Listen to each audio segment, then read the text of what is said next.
10, focus on the positive.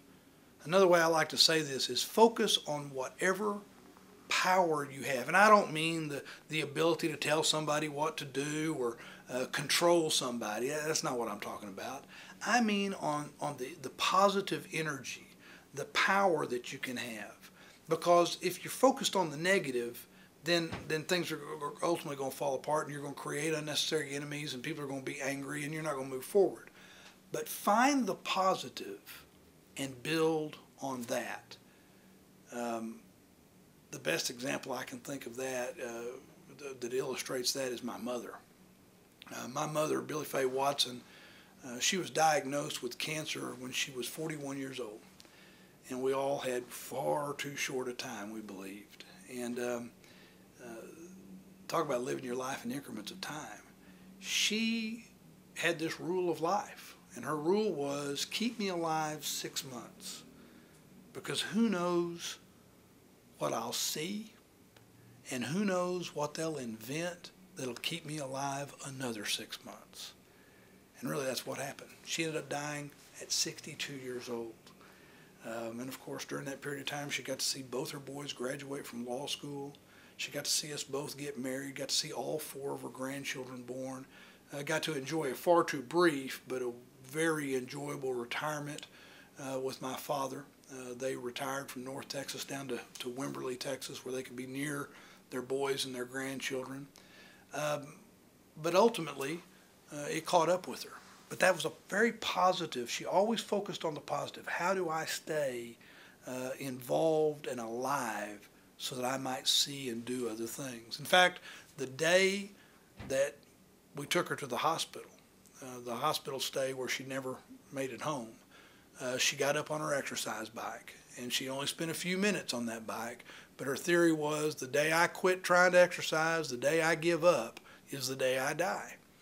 Well, the real power of the story that I want to tell is that she was in the hospital, and after all the fight that she had been through,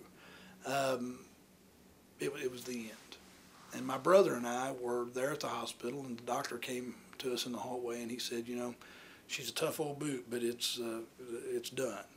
There's nothing more I can do for her. He said, I can give her some blood and get her feeling a little bit better, and then you guys can take her home to Wimberley, and she can die at home, which is the way she had wanted to die. And so we said, okay. So we went in and told Mother. And she handled it like she had handled everything else. I mean, she was very strong about it. And in fact, she said, I want to give some things away. And my brother and I, they just felt so uncomfortable. And Kyle and I looked at her and said, you know, no, we get along fine. We'll be able to take care of all that. She said, no, I want to do this. So we said, okay. So she turned to my brother, who's 2 years younger than me, and she said, Kyle, do you want, and she mentioned 2 or 3 or 4 things. And he said, well, yeah. She said, okay, well, that's yours. And then she turns to me. She said, Kirk, do you want the clock that hung in Daddy's office all those years? And it's this great old clock.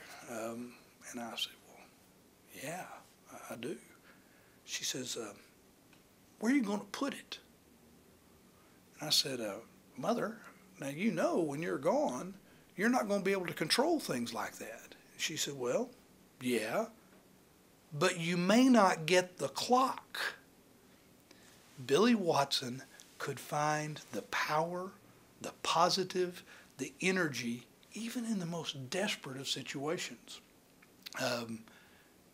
That's what we have to do if we want to solve problems. That's what we want to do if we have to make change or lead or just live every ounce of our lives. We have to focus on the positive the way she did. And I'm proud to report I got the clock. In fact, from where I sit right now, I can look over and see that clock, which every day reminds me both of Daddy and my mother. Focus on the positive.